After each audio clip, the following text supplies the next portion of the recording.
오늘 30절에 나오지요. 모세가 이스라엘 총회의 노래의 말씀을 끝까지 읽어드리니라. 노래의 그 가사 내용을 쭉 읽어주는데요. 원래 노래가 왜 만들어졌다고 그랬죠?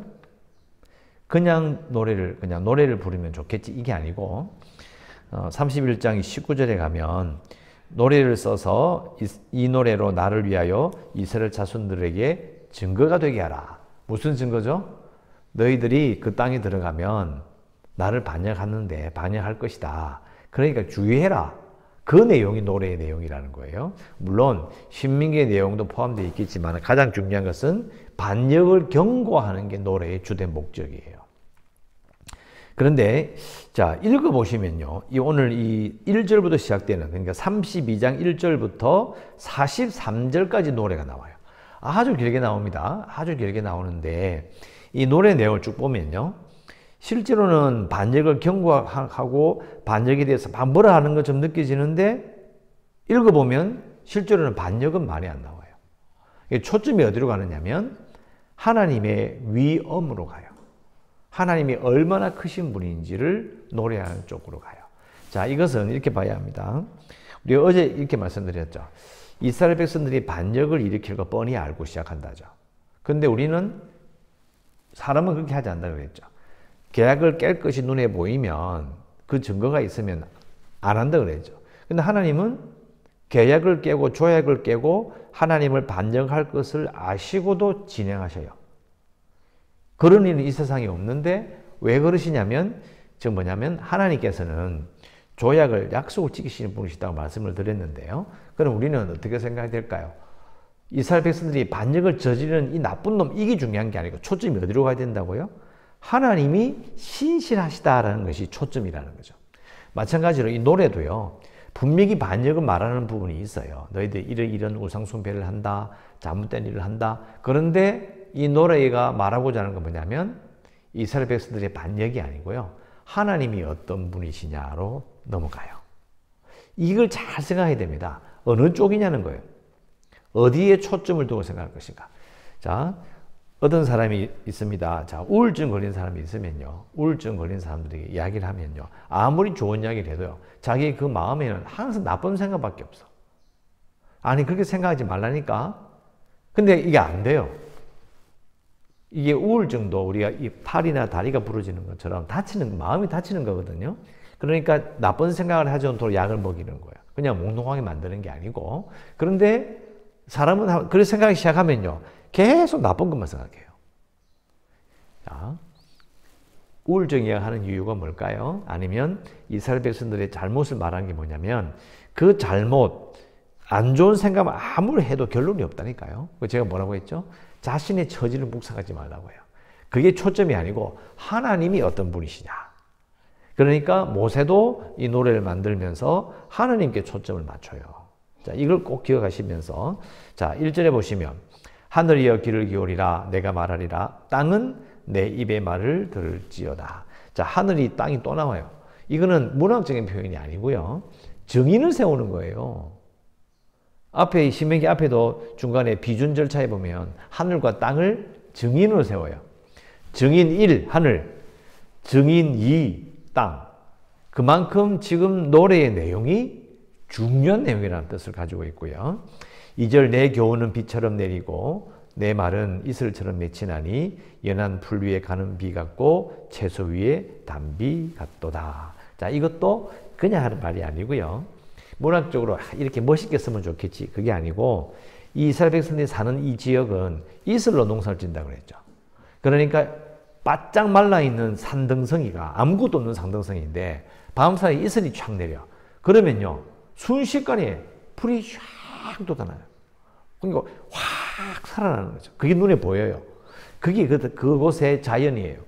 그러니까 지금 이 노래가 바로 이슬과 같이 너희들을 살려내는 거라는 거죠. 그 느낌 바로 이런 거예요. 비처럼 내리고 이슬처럼 맺힌다는 의미가 됩니다. 자, 3절에 내가 여호와의 이름을 전파하리니 여줄 것이다. 너희는 우리 하나님께 위엄을 돌릴지어다. 이게 노래의 가장 주된 주제예요. 하나님이 위엄이에요. 아주 크시고 엄청난 분이시다. 이게 이해하시면 잘 좀. 아주 크신 분이시다.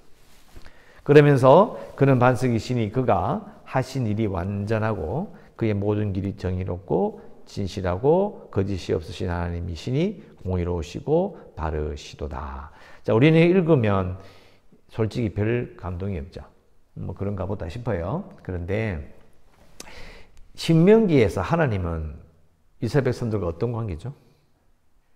왕과 신하의 관계예요. 왕과 그 백성의 관계라니까요. 자, 이 말은 이스라엘 백성들에게 묻는 거죠. 너희들이 지금 봐온 이집트의 파라오, 그 왕이 어떤 왕이더냐? 반석이더냐? 진실하더냐? 완전하더냐? 정의롭더냐? 거짓이 없더냐? 아니잖아요. 그런 왕은 존재하지 않아요. 인간 왕은 절대로 반석이 될 수가 없어요. 우리 조금만 잘못하면 우리가 불안해요.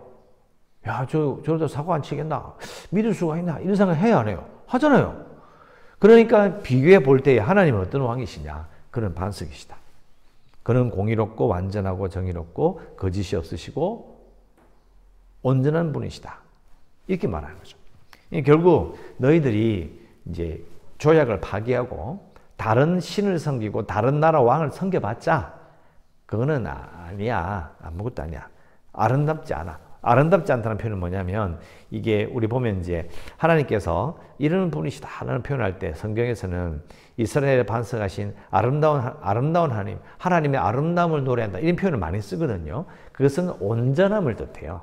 그러니까 하나님을 왕으로 딱 모시는 자와 다른 신을 모시는 자, 그 다른 왕을 모시는 사람 비교해 보면 이 왕이 수준이 틀리다는 거죠. 그런 느낌이에요. 그래서 하나님은 어떤 분이시냐? 정말 온전한 분이시기 때문에 너희들이 하나님을 바라보는 그 마음을 바꿔야 된다는 거죠. 다른 신을 섬겨봤자 별게 없다 이런 말도 될 수도 있고 그런 표현으로 지금 계속해서 권면하고 있습니다. 자, 5절 그들이 여호와를 향하여 악을 행하니 하나님의 자녀가 아니요 흠이 있고 비뚤어진 세대로다. 어리석고 지혜 없는 백성아 여호와께 이같이 보답하느냐? 그는 내 아버지시요 너를 지으신 이가 아니시냐? 그가 너를 만드시고 너를 세우셨도다. 7절 옛날을 기억하라. 역대의 연대를 생각하라. 자, 5절, 6절, 7절이 한 덩어리예요. 이 말은 옛날을 기억하라도 이 옛날이 뭐냐면 바로 5절, 6절 이 말하는 옛날이 있는 거예요. 그게 뭐냐면 출애굽기 32장에 나오는 금송아지 형상을 새겨서 만든 사건이에요. 그 옛날을 기억하라. 지금 이스라엘 백성들 즉 출애굽 2세대가 가나안 땅에 들어가서 미래에 하게 될 잘못이 뭐죠? 우상 숭배예요. 그러니까 옛날을 기억하 옛날에 그 일이 뭐예요? 출애굽기 32장에 나오는 금송아지 우상을 만든 거예요. 그러니까 너희들이 지금 앞으로 짓게 될 죄는 옛날에 지었던 바로 그 죄라. 너희 조상들이 지었던 그 죄야. 옛날에 했던 죄를 또 지어 이야기해. 그러니까 옛날을 기억하고 역대의 연대를 생각하라. 자, 회개의 첫 걸음은요. 그들이 옛날에 있었던 일을 생각해 보면 된다 이거예요. 아, 맞다. 이게 우리 아버지도 했던 일인데 우리 할아버지도 그때 실수했던 건데 이거예요. 그걸 보고 돌이키라는 거죠. 여러분 우리가요 살아보면 그래요. 우리 세상 교육은 우리가 뭐 대단히 열심히 노력하면 멋진 존재가 될 것처럼 이야기하지만 사실 살아보면 거기서 거기에요. 별 차이가 없는 것 같아요. 그리고 옛날의 역사를 이렇게 돌이켜보면요. 그 우매함과 범하는 실수와 교만은요. 똑같이 반복이 돼요. 옛날을 잘 생각해보면 우리가 앞으로 저지를 죄, 지금도 저지를 잘못을 알 수가 있어요. 그걸 의미하는 거예요. 모세가 말하는 거죠. 너희들이 조상의 때를 생각해봐라. 그 죄를 너희들이 지금 또 반복하는 거야. 앞으로 또 반복할 거야. 조심해. 이런 말을 하고 있는 거죠. 8절 지극히 높으신 자가 민족들에게 기업을 주실 때에 인종을 나누실 때에 자 민족에 기업을 주셔요. 그러면 지극히 높으신 자가 누구죠? 하나님이 왕이시라는 거예요. 이 세상을 다스리시는 그분이 민족들에게 기업이 뭐예요? 먹고 살 걸 주신다는 거예요. 여기 살아라. 그리고 인종을 나눠버려. 자기들 볼 때 사람 모습이 틀리잖아요. 여기 있는 사람, 이집트에 사는 사람들의 말과 행동, 문화가 다 틀려요. 그럼 저 밑에 아라비아는요. 인종을 이렇게 나누시는 거예요. 근데 이 세상의 인종을 나누시고 민족들의 기업을 주시는 그분이 이스라엘 자손의 수요대로도 백성들의 경계를 정했어요. 너희들은 이 정도 백성이다 라고 했는데 9절에 여호와의 분깃은 자기 백성이다. 즉 하나님께서 이스라엘을 하나님의 몫으로 요건 내 백성이야 이렇게 삼으셨다는 거예요. 대단한 영광 아닌가요? 그리고 야곱은 그의 택하신 기업이다. 하나님께서 차지하신 유산이래요. 유산이 뭐죠? 유산이 뭡니까? 물려주는 거잖아요. 근데 왜 물려주죠? 보세요. 아브라함으로부터 시작된 그 약속이 그 후손들이 계속 물려지잖아요. 그죠? 그리고 출애굽 1세대까지 왔고 출애굽 2세대까지 계속 물려지는 거예요. 하나님이 계속 그 후손들을 데리고 계속 일을 하시잖아요. 그 의미가 그가 택하신 기업이고 그의 택하신 유산이 되는 거죠. 그러면서 이제 10절부터 줄 거 보겠습니다. 10절에 여호와께서 줄 것이십시오. 여호와께서 줄다 것이고 12절에 또 여호와께서 13절에 또 여호와께서 자, 3번이나 나와요. 자, 2번 나와도 중요하다고 그랬죠. 3번 나오면 이건 진짜 살펴봐야 되는 거죠. 이게 무슨 의미입니까? 왜 여호와께서 3번 나올까? 이 10절부터 14절까지는 하나님께서 하신 일을 말하는 건데 그걸 강조하고 싶은 거예요. 하나님께서 하신 일이 이거다. 그럼 어떤 일이냐?